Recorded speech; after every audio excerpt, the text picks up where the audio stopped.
yogurt, Dijon mustard, breadcrumbs, canned salmon. I got it. Look out.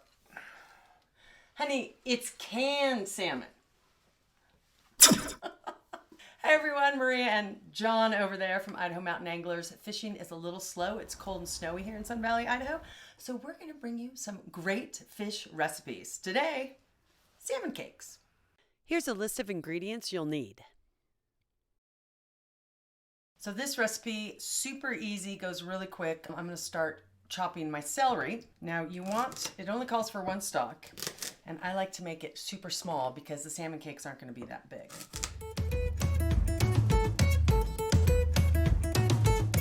And this always makes John nervous when I have a knife in my hand. A couple tablespoons of chopped up parsley.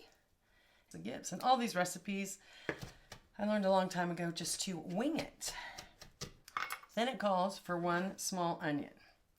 So I cry all the time when I do onions. So here's a little tip. You can use ski goggles so you don't cry. Or I bought these cool little glasses with a little padding around them, and it helps you not to cry. We'll see if it works. And again, super small pieces, because these are going into not so big cakes. And I've preheated my oven to 450. I know, I am so sexy in these. Oh, honey. And I don't worry about cleaning because then I try to have John clean. It doesn't always work. Okay, I heated up my pan, a little bit of olive oil. And then we're going to put our onions and our celery in. It's going to be sizzling hot. We're going to let those saute for about 3 to 5 minutes until they get soft. Now while that is sizzling, I'm going to take my can of salmon. So usually I use 3 of the smaller cans, but then I found this big hunker. It says 15 ounces. This is 14.75, so easy enough. And the key is to really flake the salmon. You got to drain it and to really flake it before you add all the ingredients. So look, you can do dual action. Woohoo! See, now that is flaky. The salmon, that is. And these are also great to take with you if you're camping and fishing. You can cook them and then freeze them and put them in your cooler and heat them on your skillet for dinner. I like them cold even for lunch.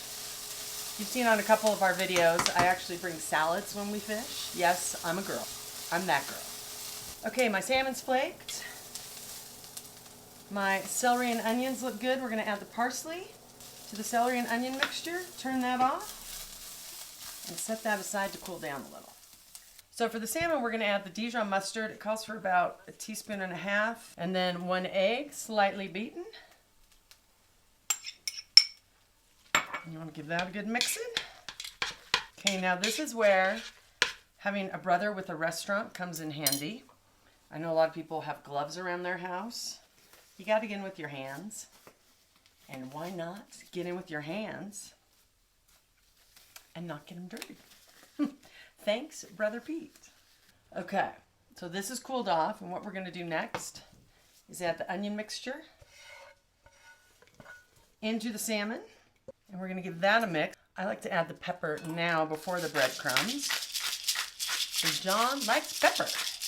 So now it calls for 1 3/4 cups whole wheat breadcrumbs. I just use regular. I've also substituted panko, but I like to add them slowly but surely, because sometimes they get a little too dry. It just depends on your mix and your salmon. And again, this is where the gloves come in handy.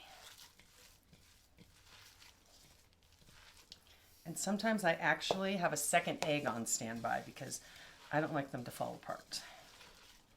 Okay, I have not used all the breadcrumbs because I like mine a little more moist. So I'm going to make some patties.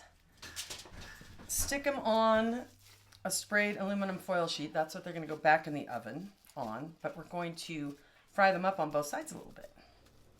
And they don't have to be perfectly round because mine never are.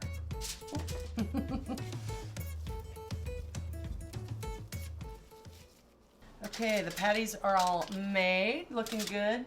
I got a bigger fry pan. I'm going to put a little bit of olive oil. The olive oil is warm. Probably right around medium-high heat. Can I make them all fit? Oh, maybe. Woo, look at that. While those are browning, 2.5, 3 minutes per side, I'm gonna make the lemon dill sauce. Super healthy, super yummy. So again, there's a recipe for it, but I just do the Greek non-fat yogurt, lemon with my friend the lemon squeezer, 1 pepper, a little bit of salt, and of course a lot of dill, depending on how much dill you like. Dill with salmon always goes good. And what would it be if I didn't use garlic powder? Just mix it up. We're going to turn them. Okay, we're now going to place them on the cookie sheet with foil because, as you know, I'm not a fan of cleaning. So we're just going to stick them in and set the timer. Hot out of the oven.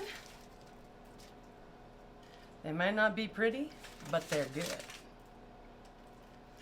And then I always like a little bit of lemon juice. And then let's make the plate look pretty. A couple lemon wedges. What do you do with that leftover parsley?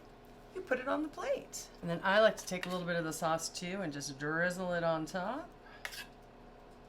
Honey, they're ready. Fork. Those are really yummy. Good? 2 thumbs up. 4 if I wasn't holding the plate. I think he liked it. So if you want to see more recipes like this or have some ideas, leave a comment below on what you want to see with fish. Fish and more fish. Good, honey? I like it. Subscribe. Take 1. It calls for 1. The waiting is the hardest part. Oh, I look good in those glasses, man. If you could, go ahead and hit that subscribe button and check out our next video. Thanks for watching.